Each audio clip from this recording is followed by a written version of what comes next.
गर्मी का मौसम शुरू हो चुका था। मार्च का महीना अभी आया ही था, लेकिन धूप इतनी तेज थी कि ऐसा लग रहा था मानो जून की चिलचिलाती गर्मी पहले ही आ गई हो।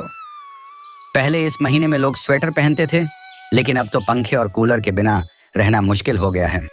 हाँ भाई, सही कहा तुमने।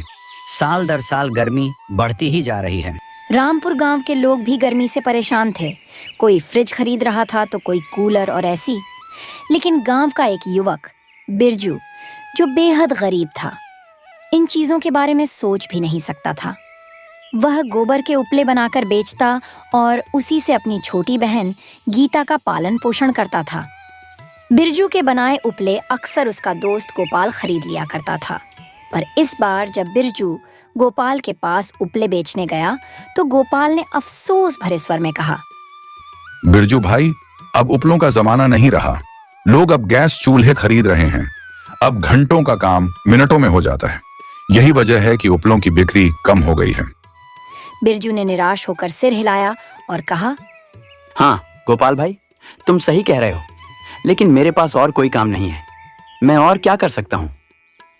गोपाल ने उसे दिलासा देते हुए कहा, चिंता मत करो बिरजू भाई, कुछ ना कुछ रास्ता जरूर निकलेगा। बिरजू उदास मन से घर लौट आया। जैसे ही वह घर पहुंचा, गीता दौड़कर आई। भैया, आप आ गए? रुकिए, मैं आपके लिए पानी लाती हूँ, बिरजू ने थकान भरी आवाज में कहा। गीता, इतनी गर्मी में पानी से कुछ नहीं होने वाला। बढ़िया सा शरबत बना लाओ। गीता ने झटपट ठंडा शरबत बनाकर भाई को दिया। शरबत पीते हुए बिरजू ने कहा, इस बार गर्मी बहुत तेज है, हमें एक फ्रिज खरीदने के बारे में सोचना चाहिए। गीता ने उत्साहित होकर कहा, हाँ भैया, मैंने सुना है कि फ्रिज में ठंडा शरबत और आइसक्रीम भी बनती है, लेकिन हमारे पास इतने पैसे कहाँ हैं? बिरजू ने गहरी सांस ली और कहा, देखते हैं, कुछ न कुछ उपाय निकालना ही होगा।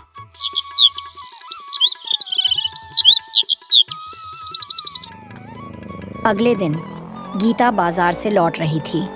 तभी उसने बर्फ की दुकान देखी। उसके मन में विचार आया, आज जब भैया काम से लौटेंगे तो मैं उन्हें ठंडा शरबत बनाकर दूंगी, उन्हें सुकून मिलेगा। लेकिन जब उसने अपने पैसे गिने तो केवल 2 रुपए ही थे। फिर भी हिम्मत करके वह दुकानदार के पास गई और बोली, भैया, मुझे 2 रुपए की बर्फ दे दीजिए।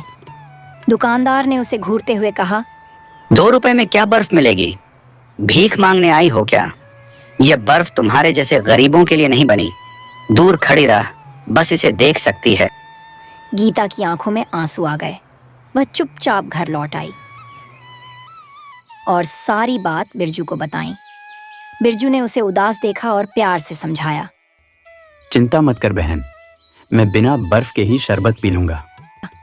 लेकिन गीता को यह बात बहुत चुभी। उसने ठान लिया कि वह घर के लिए एक फ्रिज खरीदेगी।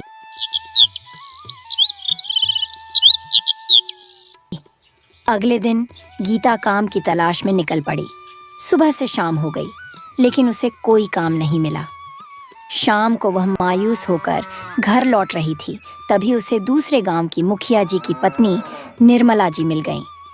निर्मला ने गीता को पहचानते हुए कहा, अरे, तुम रघुनाथ जी की बेटी हो ना? तुम्हारे पिताजी बहुत मेहनती इंसान थे। तुम यहाँ क्या कर रही हो? गीता ने अपनी परेशानी बताई। निर्मला ने सोचकर कहा, अगर तुम चाहो तो हमारे घर काम कर सकती हो। हम कुछ महीनों के लिए शहर जा रहे हैं, लेकिन मेरी सासू माँ घर पर अकेली होंगी। उन्हें देखभाल की जरूरत है। तुम्हें बस सुबह आकर सारा काम निपटाना होगा और शाम को घर लौट सकती हो। गीता की आंखों में चमक आ गई और वो काम करने को राजी हो गई।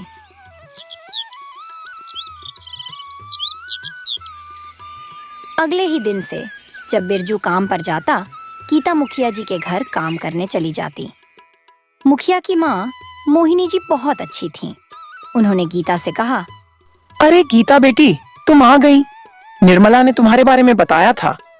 बेटी, तुम काम कर लो, मैं आराम करने जा रही हूँ।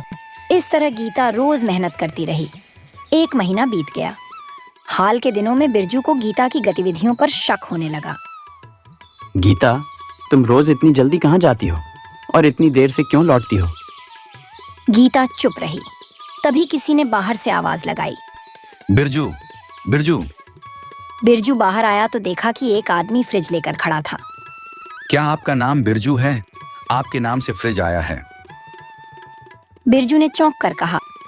हाँ, लेकिन यह फ्रिज हमारे लिए नहीं हो सकता। आपने गलत घर पकड़ लिया है।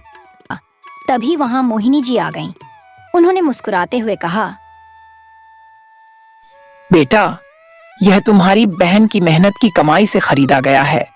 यह उसका तुम्हारे प्रति प्यार है। उसने बहुत मेहनत की ताकि तुम्हें गर्मी में राहत मिले। बिरजू के आंखों में आंसू आ गए। उसने गीता को गले लगाते हुए कहा, मेरी प्यारी बहन, तुमने इतनी छोटी उम्र में इतना बड़ा काम कर दिखाया। मुझे तुम पर गर्व है। मोहिनी जी ने कहा, बिरजू, तुम्हारी मेहनत और गीता के समर्पण ने मुझे बहुत प्रभावित किया है। अगर तुम चाहो तो हमारी किराने की दुकान पर काम कर सकते हो। बिरजू ने खुशी खुशी इस प्रस्ताव को स्वीकार कर लिया। अब बिरजू किराने की दुकान पर काम करने लगा और परिवार की स्थिति धीरे धीरे सुधरने लगी। उनके घर में अब फ्रिज था, गर्मी से राहत थी और सबसे बड़ी बात, भाई बहन के प्यार और मेहनत की जीत हुई थी।